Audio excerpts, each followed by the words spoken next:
Okay, well you can let's divide it into two neat bits. One bit is just the light itself, which is shining on me at this moment. Light has to have a source, and the source is always heat. You have to somehow generate heat to create light, the sun being the classic example. So how do you make a light that's bright? That's one thing. That will stay alight no matter what the weather. That doesn't require constant refueling.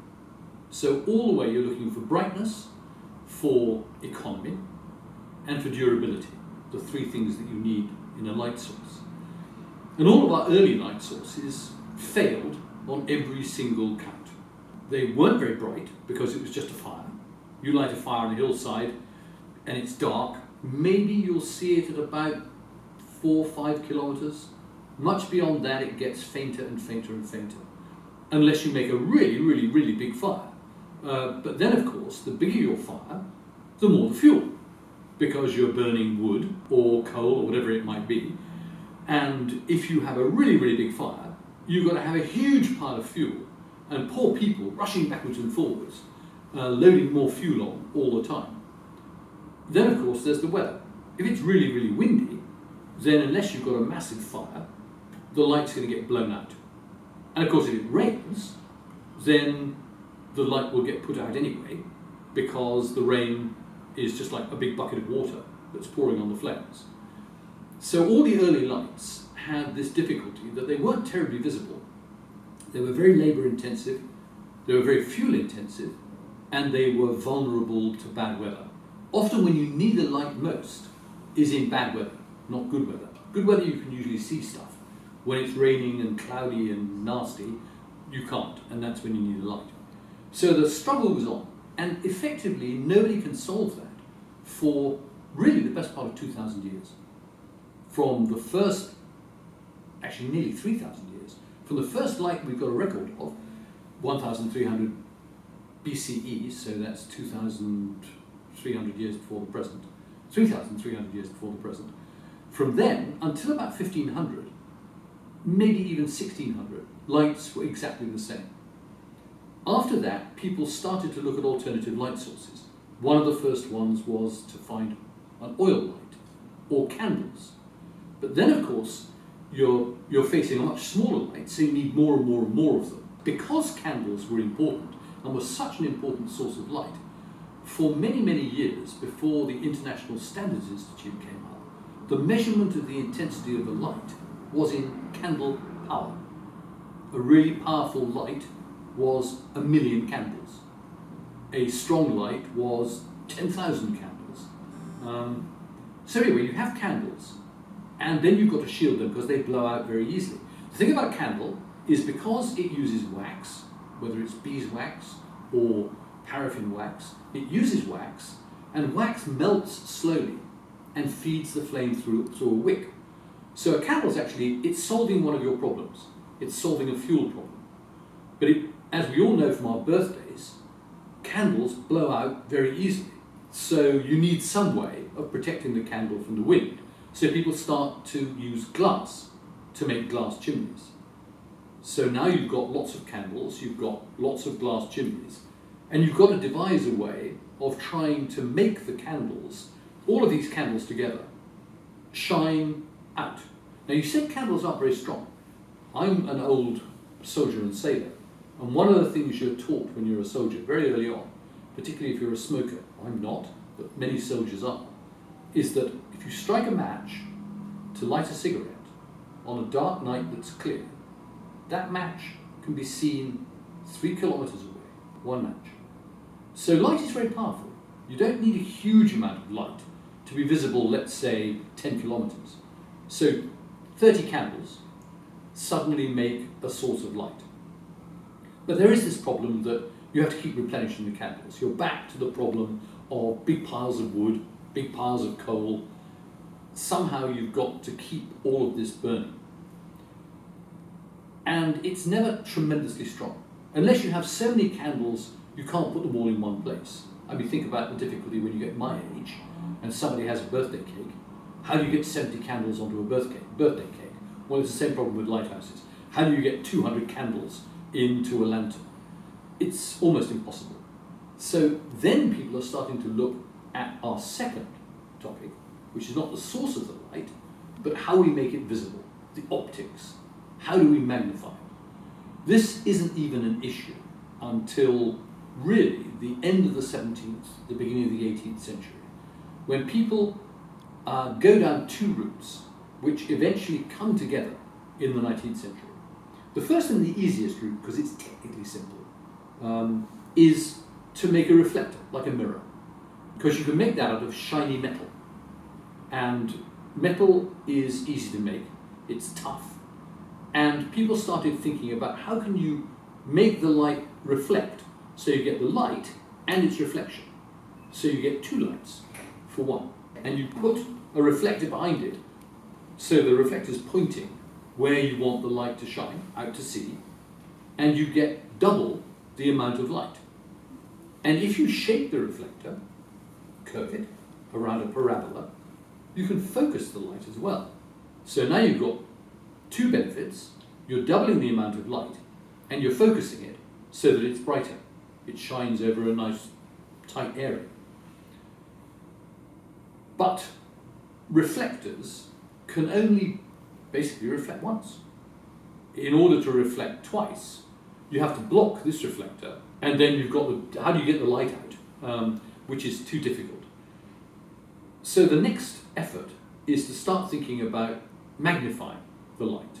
So we can double it by reflecting it. We can hugely increase it by magnifying it. And this turns to the problem of glass. There are two problems with glass. One, making clear glass is technically very difficult. Optical glass that you can see through, that will magnify a lot, was very late technical development. So all the early lenses start appearing in lights towards the end of the 18th century. So we've got now reflector, so this reflected light is going to get passed through a lens, a nice glass lens. But the trouble is, the bigger the lens you try to make, given early glass technology, the more light loss you get in the movement of the light through the lens. Because the lens has impurities, it's never really clear. You'll often see cheap glass when you're buying your trousseau, when you're going to get married, and you're getting glass for the house. Expensive glass is beautifully clear. Cheap glass tends to be a bit green. And the cheaper the glass you've got, the more flaws, imperfections, and the more colour there is in it. So the more light you get lost from your light source. Worse, glass is a very dense material. Very few people realise, by the way, that glass is a liquid. It's not a solid. It looks solid, but it isn't. And if you find really old glass in a window, you can tell it's old because it's thicker at the bottom than it is at the top.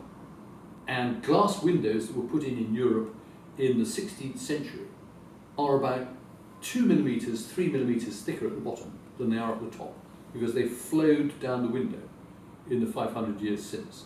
It's very interesting material, glass, and technically very difficult. But the bigger your magnifying glass, because glass is very dense, the heavier it gets, and the heavier and the heavier.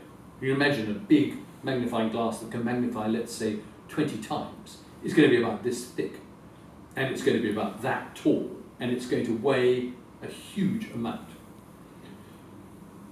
Fortunately, from sometime in the 18th century, people started having ideas. The Comte de Buffon, a Frenchman, is one of the first people recorded, is saying, well, what if we broke the lens down into its component parts, so that we reanalyze it and we have a central bit of the lens, and then we make the next bit out the diameter it would be if the whole lens was there, only we make it so it focuses the beam, and we gradually build it up. And people toyed around with that idea for, golly, probably about 50 years, when a Frenchman called Fresnel, F-R-E-S-N-E-L, Augustin Fresnel, came up with what we all now call a Fresnel lens, which is very beautiful. It's got a central bit, then it's got all these concentric circles of glass beautifully engineered, and you get huge amounts of magnification for maybe 1/3 of the weight, maybe less than 1/3 of the weight of a full-size glass lens. But you do need incredibly high-quality glass. So this revolution, Fresnel lenses start appearing in the 1820s, late 1820s. But the quality glass isn't really there for maybe another 20 years. And it's a lovely story of how that quality glass came to be made. There was a family in Britain called the Chance family who lived in Birmingham. And they made all of their family money from a glass factory. But the glass factory was making all of its money through making glasses for homes, drinking glasses, making glasses for windows. And they made a lot of money because this is a period when Britain is getting rich and people have got money to spend, so they spend it on nice things like glasses and windows and stuff, and mirrors. And the Chance family is making lots and lots of money, and one of their members decides he wants to become a glass researcher. And he convinced the rest of the family to allow him to spend some of the profits in developing high quality glass for lighthouses. And for the next 10 or 15 years, he devotes a huge amount of research effort. He eventually got an honour from the British Crown for his work, his contributions to lighthouses. He devoted a lot of money and time to perfecting optical glass. So with the Chance's work and Fresnel's design for a lens, you start getting fabulous means of magnification. In the meantime, the old problem of the light was being addressed by lots of ingenious minds. And if ever you go and look at the history of lighthouse lights, the period between, let's say, about 1780 and about 1890 has got more different kinds of light than you can even imagine. People are experimenting with different designs, they're experimenting with different fuels. Ultimately, it comes down to three sources which become the driver of what's going to become lighthouse lights. One is oil. And the first oils are vegetable oils and fish oils. Lighthouses, tragically, are responsible in their way for the extermination of many whales, because whale oil burns very, very cleanly. And that clean and pure oil means that one of the big problems that candles always had, and early oil lights have, as a flame burns, it never burns really cleanly. It has residue, which is smoke. And the smoke is mostly pure carbon. And the carbon begins to, because there are breezes, the smoke twirls about and it deposits on the glass that you're using to protect the flame to stop it being blown out. So every now and then you have to clean the glass, because otherwise the smoky glass stops the light being seen. You can see how lighthouse lights are this constant technical battle. You solve one problem and you immediately create another one. So oil has this problem of keeping glass clean, which focuses people's minds on clean light sources. How can we develop a light source that doesn't make the lens or the reflector or the protective glass dirty? Oil gets improved by better light design. An oil light can burn clean, it can burn dirty. If ever you played with oil lights, you know if you get it wrong, it smokes like crazy. If you get it right, it burns pretty cleanly. And again, the French come to the rescue here, although he was actually Swiss, a man called Aimé Argand, A-R-G-A-N-D, developed an incredibly important clean-burning, multiple jet paraffin light, or oil light, in the late 18th century, which becomes very much a lighthouse standard for the next 40 years. Lots of improvements, because one of the problems is it's easy to design the light, but how do you make sure that the fuel keeps coming in? Because light burns fuel all the time. You need the fuel to come in, but you need the fuel to come in only on demand. You don't want it to overpressure, because then you'll make the flame burn dirtily. You don't want it to underpressure, because then the flame will sink and burn dirtily and it won't be bright. So people are working all the time in ways of supplying the fuel, improving the flame, keeping it sheltered from being blown out. Somebody then decides, well, what if we pressurize the fuel and then vaporize it so that what we're burning is not liquid fuel, but vaporized fuel, which means you're using some of the heat from the light to heat up the oil, to vaporize the oil, to feed back, to create the light. Everybody who's had a camping stove that works from pressurized paraffin knows how that works. Somebody else, by this time, industry, which we're in the early steam age, depends on coal to make steam. And some smart guy realized that as you burn coal, it gives off gases. But these gases are the product of the incomplete combustion of coal. If you gather them, they have got burning properties. Coal gas becomes itself a source of clean fuel. So people start to think about lighting lighthouses, powering lighthouses with coal gas. Finally, again in the 1820s, this is the great British genius from a very poor background called Michael Faraday. He starts to come up with the ideas that you could use electricity.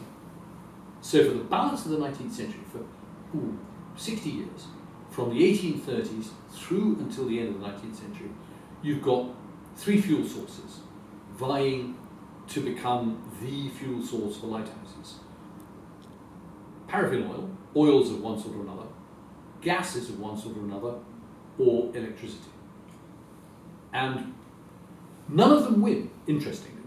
The fuel which really dominates in lighthouses, probably through until the 1920s, is still paraffin oil. It's closely rivaled by gas, but they've got away from coal gas and they start to use something called acetylene, which has lots of useful properties. Acetylene burns very brightly. Well, before people did electric welding, they did acetylene welding, oxyacetylene welding. And that torch, which is really bright, which cuts metal and welds metal, melts metal, that was a source of light for lighthouses. It had one difficulty: acetylene tends to explode. And one of the great men in lighthouse history, a Swedish chap called Gustav Dahlen, who invented something I'll come back to in a minute, but he worked for a gas company which was providing gas for lighthouses, and he made a lot of major innovations for lights. And whilst he was doing it, using acetylene, one of the experiments he was working is the acetylene exploded, and he spent the last 20 years of his life blind, but still working to help lighthouses. So, end of the 19th century, we've got good lenses. We've got, by this time, people have managed to combine reflectors and lenses so that you've got the light both reflected and magnified. You've got good light sources. You've got either incandescent vaporized gas. You've got vaporized fuel. You've got electricity, carbon arc, brilliantly bright lights. Now, a top-end light by the end of the 19th century is 1 million candle power. It's the equivalent of having a lighthouse in which you've got 1 million candles, which would be impossible. It simply couldn't be done. In the end, all the way through the 20th century, the fuel is a choice between gas and paraffin, because electricity is difficult. And it's difficult because where are lighthouses? So if you're going to have electricity, it means you've got to have a generator. And if you've got to have a generator, you've got to have somebody bringing the fuel to fire the generator, or you've got to be able to lay an electricity line underneath the sea. So by and large, it's not that technically electricity wasn't the answer, it's that economically it wasn't. Right the way through until probably the 1930s or 40s, it wasn't often economical to have electricity for lights unless they were on land and you could produce electricity from the power grid. But even if you did, you still had the expense, because what if there's a power cut? You can't leave the ships without light. So you had to have an emergency generator, just like a hospital operating room. You had to have the emergency generator anyway, so electricity was expensive. Plus the fact that there is the difficulty, until Thomas Alva Edison perfected the electric light bulb, and that wasn't really until about 1910 or thereabouts, the source of light that electricity powered was a carbon arc. A carbon arc, you have a carbon cathode and a carbon anode, and you bring them close together with very, very high voltages, and they strike a spark that goes between the two poles, and this is incredibly bright. But as it's going on, as the light is there, and this spark is rushing between the two, the cathode and the anode, it's eating the cathode and the anode.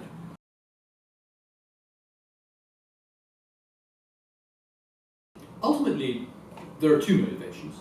What you're trying to do is to make lights more permanent and therefore give sailors more 24-hour safety, because the light is always shining, it shines a good distance. So you're trying to make the light more permanent, but you're trying also not to make it too expensive to run, in terms of the amount of people you have to employ, the amount of fuel you burn, how rapidly any given light source wears out.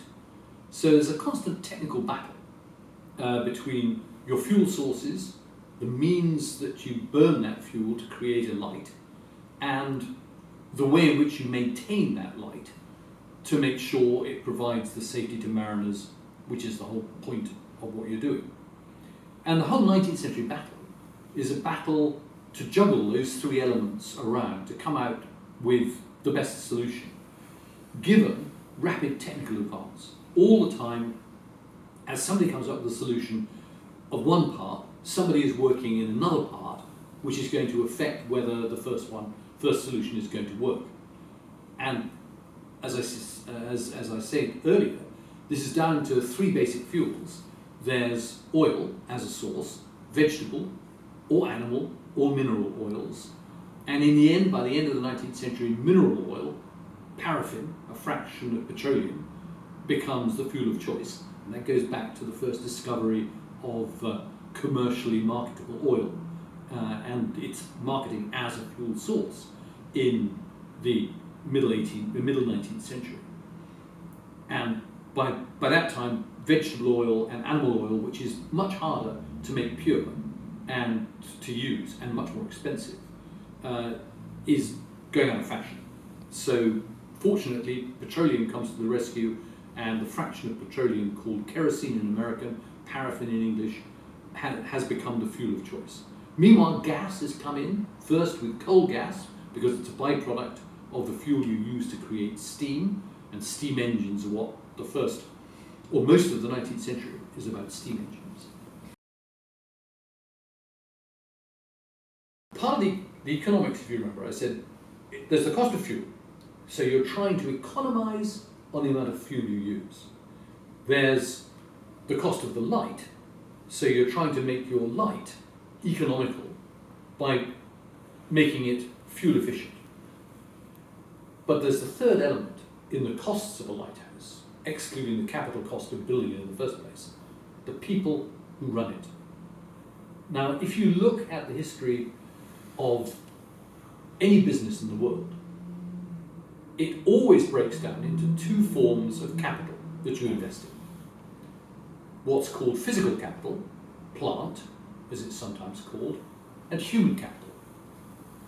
And human capital is a cost that has to be fed and kept happy. And by and large, human capital, as industry develops, is on a rising standard of living. So the cost of your human capital, it's on a rising standard of living. By and large, your human capital has to be better and better educated as technology gets more and more sophisticated. So human capital is getting more expensive. It's also frail. Human beings make mistakes. They go to sleep.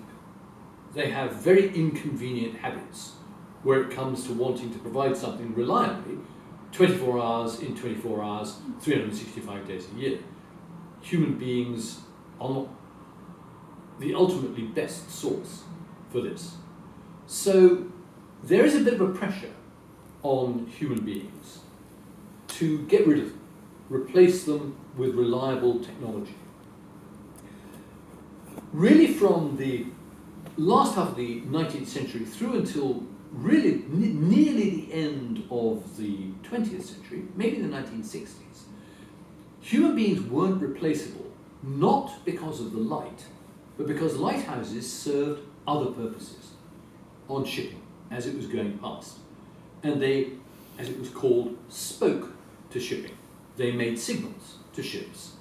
Because it's only in the 1910s to 1920s that most ships, many ships, become radio equipped. Because it's only in the very early 20th century that radio, the ability to transmit messages across distance without wires, radio becomes a force at sea in the early 20th century. The most famous moment when radio becomes the means of ships calling for help was the sinking of the Titanic in 1912, commemorated by the great movie. So the Titanic is a moment when radio starts to come, but it's very expensive and it's not very reliable. Sometimes you can hear, sometimes you can't. Radio waves skip, so maybe I can hear the radio if I'm here, but because the radio wave has skipped down to me, it then skips up again, and in between, somebody can't hear it. So radio goes through a period when it's not super reliable, and lighthouses remain with a job. It's also expensive, so not all ships have got it. You set off from your port. Your insurance company, your owners, and the family of all the crew would like to know where you are. With the advent of lighthouses as navigational marks, ships would go quite close to the lighthouse to make sure they knew where they were. This gave the opportunity to the lighthouse keeper to talk to the ship, say, "Hello, who are you?" And the signal that they would send was ... AAA. What ship are you? That was code for what ship are you? And the ship would then reply with its signal letters. Every ship had a unique name composed of 4 letters of the alphabet. And those 4 letters of the alphabet were that ship's name. And they would flash back their 4 letters. The lighthouse keeper would then relay that via his means of communication to his home port. And the home port would then put that signal out on telegraph, because telegraph arrives in Asia in the 1870s. He sends a telegraph back to London, to Lloyd's of London, who broadcast and say, "Ship such and such, seen off Wagland Light, 0900 on the 6th of October, 1893, or 1923, or 1953. So lighthouse keepers have still got an additional job. They're not just keeping the light. They're also often weather stations. They keep weather records, because over this same period, we're beginning to understand why the wind blows, why typhoons happen, why rain rains, what clouds do. And we only understand all of that because people are collecting data. And some of the most important data collecting points become lighthouses. Lighthouses are there every day. They can collect the same data every day. And as your data builds up, so you're able to look at the data and start analysing why the weather happens. Because you've got lighthouses spread all over the coast of China, all down the coast of the Philippines, all the way around the coast of Vietnam. So you've got data which shows how weather moves from one point to another. And this is the glorious years of meteorology in the late 19th century, in which the Zhujiawei Observatory in Shanghai, the observatory in Hong Kong, and the observatory in Manila played an incredibly important role in solving the problem of why typhoons happen. There's not that many who died in the late 19th and early 20th century. That would generally be a terrible accident. Because by that time, lighthouse technology, particularly the engineering of lighthouses, had become so good that they were pretty much proof against the power of storms. Before that, let's say before 1850, 1820? Yeah, 1820. Before then, yes, being a lighthouse keeper was very dangerous because the engineering was not sufficiently good to make sure that a lighthouse could withstand a storm. That's the great genius of lighthouse engineering in the 19th century. And one particular family stands out. They were called Stevenson. And if you've ever read children's books by an English author called Robert Louis Stevenson, he was a member of that family. He didn't like lighthouses, he preferred writing poetry and books. But that lighthouse Stevensons, as they're called, that family, were probably the most important lighthouse engineers in history. They designed lighthouses for China, they designed lighthouses for Japan, they designed lighthouses throughout the world. Their lighthouse designs are some of the most important in the history of lighthouse engineering, and also some of the most stunningly beautiful. They're lovely to look at, as well as being fabulous feats of engineering. Let's get back to lights. The lights themselves. By the 1820s, Michael Faraday is beginning to think of electricity as a source of light. People are beginning to understand electricity. It's the very beginning. But because electricity has lots of advantages, it's clean. It doesn't make smoky oil like poorly burning gas or poorly burning oil. It, if you can get it working, strikes a clean and very, very bright light. The carbon arc was the form of light that Faraday thinks up. So here's a wonderful idea, but the problem with electricity is you have to generate it. And steam engines, early ones, were very inefficient. So they didn't solve the problem, because especially you had to pile coal into a basket to make a bright light. You have to pile coal into a boiler to make the steam to drive the dynamo that makes the electricity that lights the light. So you're into another economic problem. Again, this whole problem in lighthouses of the economics of it driving the thinking, because even if the technology is brilliant, if it's tremendously expensive, it's not going to work. So oil and gas stay in there as light source, as the fuel source for lights, right the way through until probably after the Second World War, by which time diesel engines have become very efficient, and providing electricity for a light is becoming efficient too, because people have developed new forms of light. The key was the bright light bulb we're used to, which we think of as being invented by Thomas Alva Edison, an American inventor, at the end of the 19th century. Interestingly, for those who are real fans of lighthouse history, the idea that Edison used that a filament of wire inside a closed glass vessel filled with gas would burn incandescently, giving a bright light. A lighthouse engineer had thought of that almost as soon as electricity was invented, back in the 1820s.